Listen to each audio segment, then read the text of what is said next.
Austen Freeman, and today we are reading chapter 2, which is called Thorndike Devises a Scheme.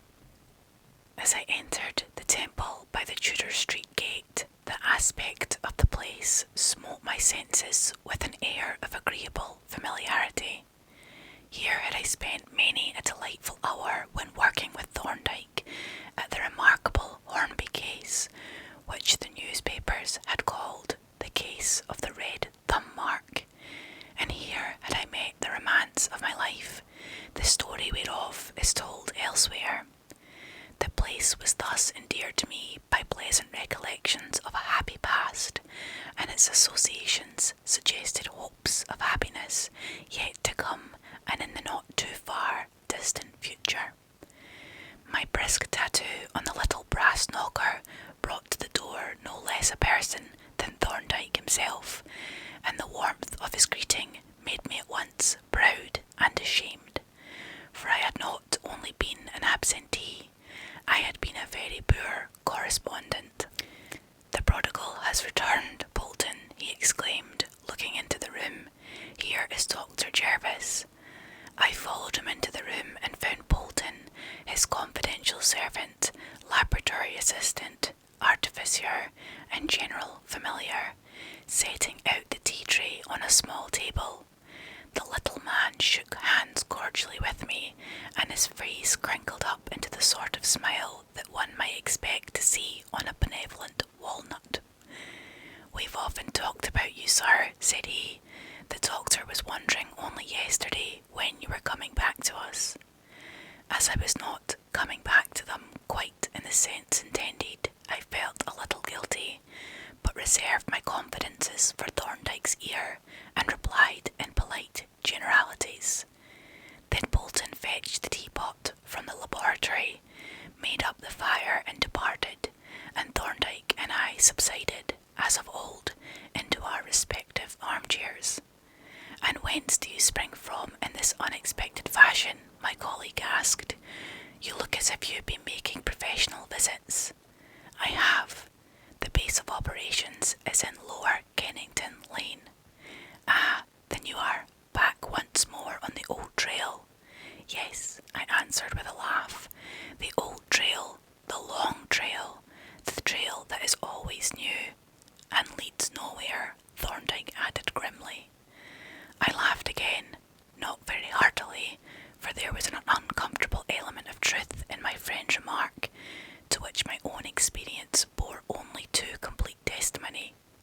The medical practitioner, whose lack of means forces him to subsist by taking temporary charge of other men's practices, is apt to find that the passing years bring him little but grey hairs and a wealth of disagreeable experience. "You will have to drop it, Jervis, you will indeed," Thorndike resumed after a pause. "This casual employment is preposterous for a man of your class and professional attainments. Besides, are you not engaged to be married, and to a most charming girl?" "Yes, I know I have been a fool, but I will really amend my ways. If necessary, I will pocket my pride and let Juliet advance the money to buy a practice." "That," said Thorndike, "is a very proper resolution. Pride and reserve between people who are going to be husband and wife is an absurdity, but why buy a practice? Have you forgotten my proposal?" "I should be an ungrateful brute if I had." "Very well, I repeat it now. Come to me as my junior, read for the bar, and work with me, and with your abilities you will have a chance of something like a career. I want you, Jervis," he added earnestly. "I must have a junior with my increasing practice, and you are the junior I want. We are old and tried friends. We have worked together. We like and trust one another, and you are the best man for the job that I know. Come, I am not going to take a refusal. This is an ultimatum." "And what is the alternative?" I asked with a smile at his eagerness. "There isn't any. You are going to say yes." "I believe I am," I answered, not without emotion, "and I am more rejoiced at your offer and more grateful than I can tell you. But we must leave the final arrangements for our next meeting in a week or so, I hope, for I have to be back in an hour and I want to consult you on a matter of some importance. Very well, said Thorndike. We will leave the formal agreement for consideration at our next meeting. What is it that you want my opinion on? The fact is, I said, I am in a rather awkward dilemma, and I want you to tell me what you think I ought to do. Thorndike paused in the act of refilling my cup and glanced at me with unmistakable anxiety. Nothing of an unpleasant nature, I hope, he said. No, nothing of the kind, I answered with a smile as I interpreted the euphemism for something unpleasant in the case of a young and reasonably presentable medical man is ordinarily the equivalent of trouble with the female of his species. It is nothing that concerns me personally at all, I continued. It is a question of professional responsibility. But I had better give you an account of the affair in a complete narrative, as I know that you like to have your data in a regular and consecutive order. Thereupon I proceeded to relate the history of my visit to the mysterious Mr. Graves, not omitting any single circumstance or detail that I could recollect. Thorndike listened from the very beginning of my story with the closest attention. His face was the most impassive that I have ever seen, ordinarily as inscrutable as a bronze mask, but to me, who knew him intimately, there was a certain something, a change of colour perhaps, or an additional sparkle of the eye, that told me when his curious passion for investigation was fully aroused. And now, as I told him of that weird journey and the strange secret house to which it had brought me, I could see that it offered a problem after his very heart. During the whole of my narration, he sat as motionless as a statue, evidently committing the whole story to memory, detail by detail, and even when I had finished, he remained for an appreciable time without moving or speaking. At length, he looked up at me.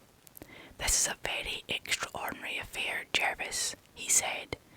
Very, I agreed, and the question that is agitating me is, what is to be done? Yes, he said meditatively, that is the question, an uncommonly difficult question it is. It really involves the settlement of the antecedent question. What is it that is happening at that house? What do you think is happening in that house? I asked. We must go slow, Jervis, he replied. We must carefully separate the legal tissues from the medical and avoid confusing what we know with what we suspect.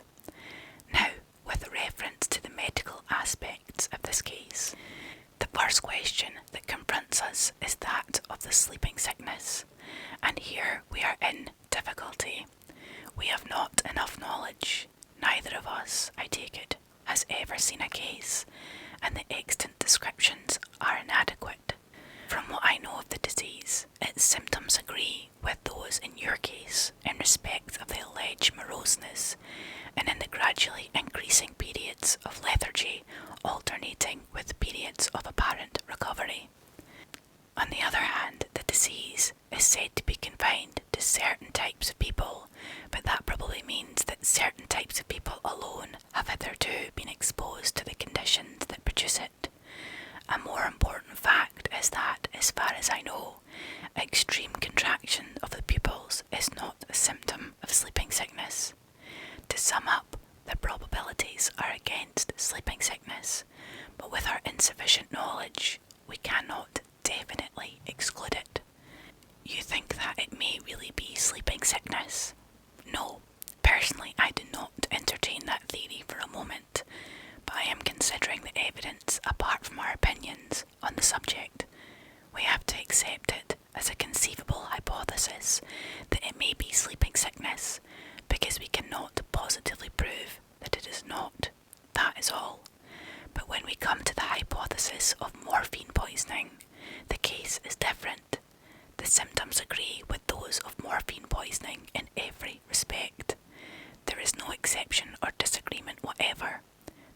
sense of the matter is therefore that we adopt morphine poisoning as our working diagnosis, which is what you seem to have done.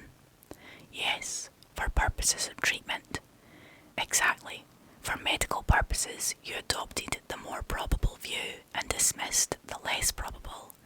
That was the reasonable thing to do. But for legal purposes, you must entertain both possibilities, for the hypothesis of poisoning involves serious legal issues, whereas the hypothesis of disease involves no legal issues at all. That doesn't sound very helpful, I remarked. It indicates the necessity for caution, he retorted. Yes, I see that, but what is your own opinion of the case? Well, he said, let us consider the facts in order. Here is a man who, we assume, is under the influence of a poisonous dose of morphine. The question is, did he take that dose himself, or was it administered to him by some other person?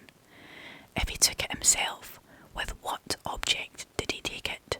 The history that was given to you seems completely to exclude the idea of suicide, but the patient's condition seems equally to exclude the idea of morphinomania. Your opium eater does not reduce himself to a state of coma. He usually keeps well within the limits of the tolerance that has been established. The conclusion that emerges is, I think, that the drug was administered by some other person, and most likely it seems to be Mr. Weiss. Isn't morphine a very unusual poison? Very, and the most inconvenient except in a single fatal dose, by reason of the rapidity with which tolerance of the drug is established. But we must not forget that slow morphine poisoning might be eminently suitable in certain cases. The manner in which it enfeebles the will, confuses the judgment and debilitates the body might make it very useful to a poisoner whose aim is to get some instrument or document executed, such as a will, deed or assignment, and death could be produced afterwards by other means. You see the important bearing of this? You mean in respect of a death certificate? Yes. Suppose Mr. Weiss to have given a large dose of morphine. He then sends for you and throws out a suggestion of sleeping sickness. If you accept the suggestion, he is pretty safe. He can repeat the process until he kills his victim and then get a certificate from you, which will cover the murder. It was quite an ingenious scheme, which, by the way, is characteristic of intricate crimes. Your subtle criminal often plans his crime like a genius, but he generally executes it like a fool, as this man seems to have done, if we are not doing him an injustice. How has he acted like a fool? In several respects. In the first place, he should have chosen his doctor. A good, brisk, confident man who knows his own mind is the sort of person who would have suited him. A man who would have jumped at a diagnosis and stuck to it, or else an ignorant weakling of alcoholic tendencies. It was shockingly bad luck to run against a cautious, scientific practitioner like my learned friend. Then, of course, all this secrecy was sheer tomfoolery, exactly calculated to put a careful man on his guard, as it is actually done. If Mr. Weiss is really a criminal, he has mismanaged his affairs badly. And you apparently think he is a criminal? I suspect him deeply, but I should like to ask you one or two questions about him. You say he spoke with a German accent. What command of English had he? Was his vocabulary good? Did he use any German idioms? No, I should say that his English was perfect, and I noticed that his phrases were quite well chosen, even for an Englishman. Did he seem to you made up in any way? Disguised, I mean. I couldn't say. The light was so very feeble. You couldn't see the colour of his eyes, for instance. No, I think they were grey, but I couldn't be sure. And as to the coachman, he wore a wig, you said. Could you see the colour of his eyes, or any funniness by which you could recognise him? He had a malformed thumbnail on his right hand, that's all I could say about him. He didn't strike you as resembling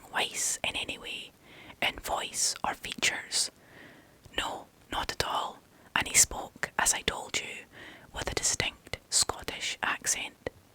The reason I ask is that if Weiss is attempting to poison this man, the coachman is almost certain to be a confederate and might be a relative. You had better examine him closely if you get another chance. I will, and that brings me back to the question, what am I to do? Ought I report the case to the police? I am inclined to think not. You have hardly enough facts. Of course, if Mr. Weiss has administered poison unlawfully and maliciously, he has committed a felony and is liable under the Consolidation Act of 1861 to 10 years penal servitude. But I do not see how you could swear an information. You don't know that he administered the poison.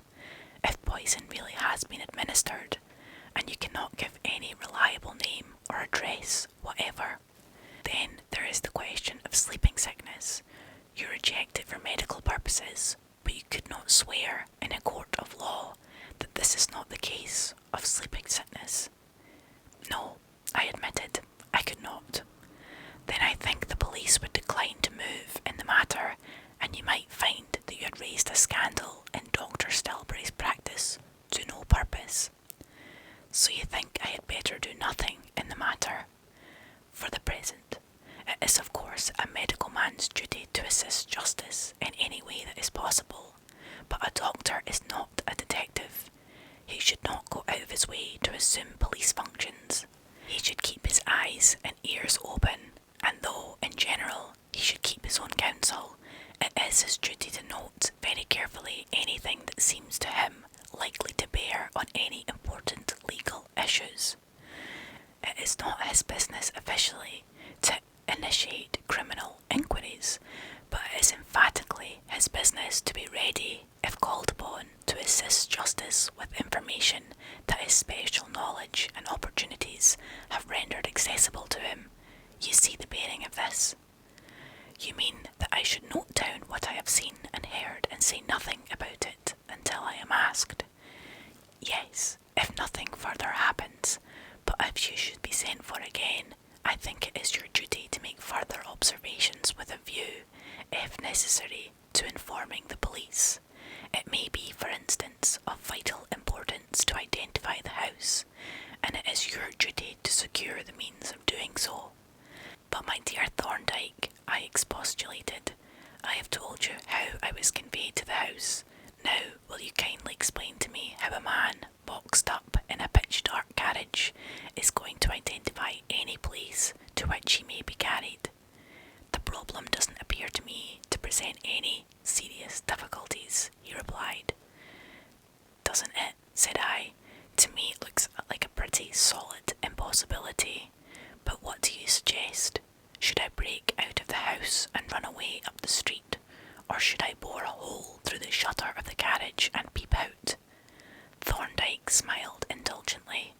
The methods proposed by my learned friend display a certain crudity inappropriate to the character of a man of science, to say nothing of the disadvantage of letting the enemy into our counsels. No, Jervis, we can do something better than that. Just excuse me for a minute whilst I run up to the laboratory.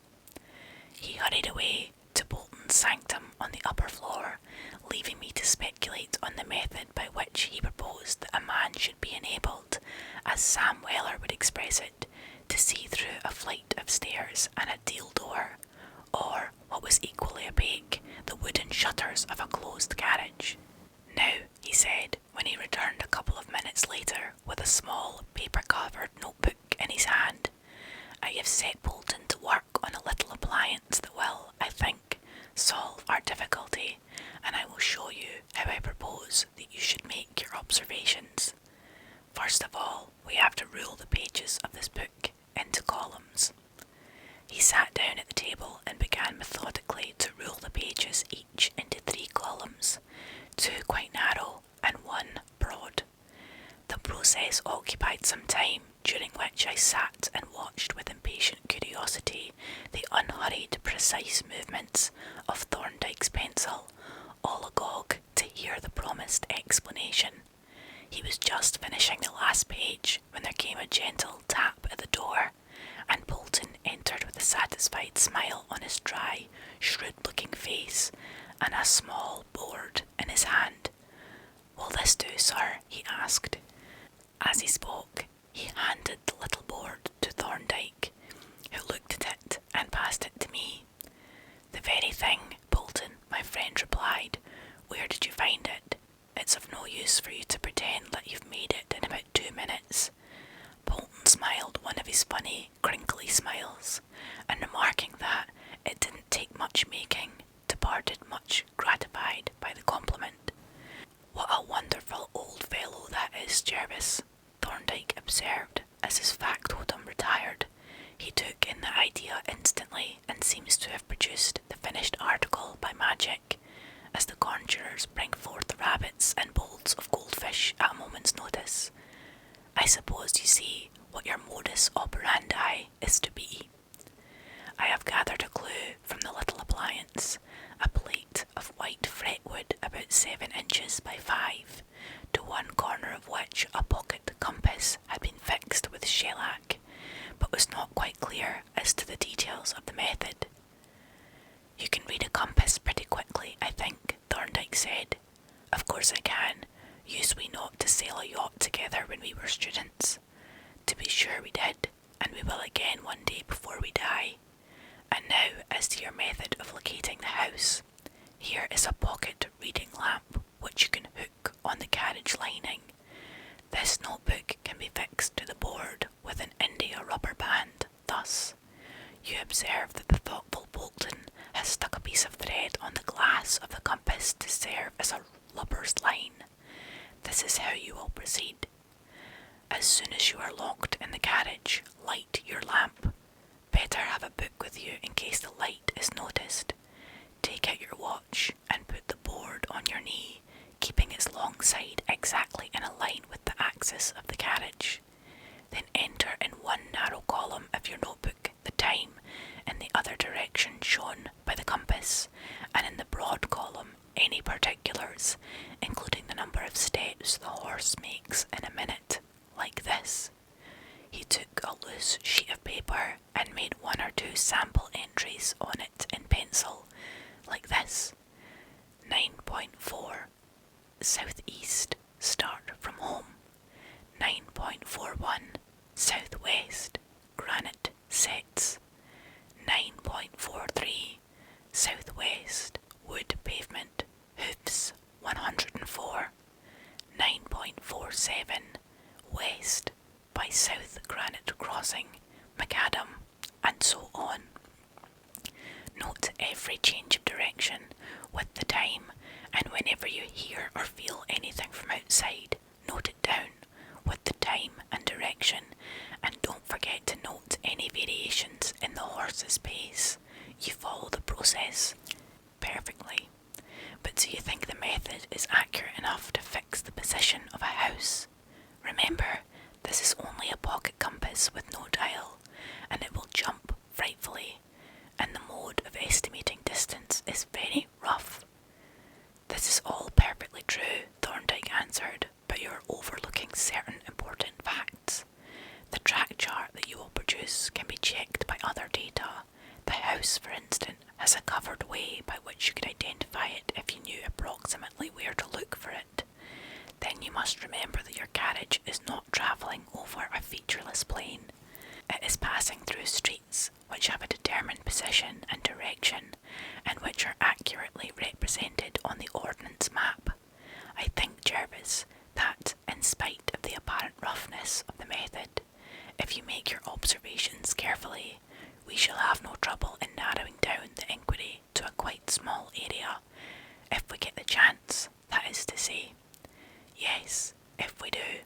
I am doubtful whether Mr. Weiss will require my services again, but I sincerely hope he will. It would be rare sport to locate his secret burrow, all suspected. But now I must really be off." "Goodbye then," said Thorndike, slipping a well-sharpened pencil through the rubber band that fixed the notebook to the board. "Let me know how the adventure progresses, if it progresses at all, and remember, I hold your promise to come and see me again quite soon in any case." He handed me the board and the lamp.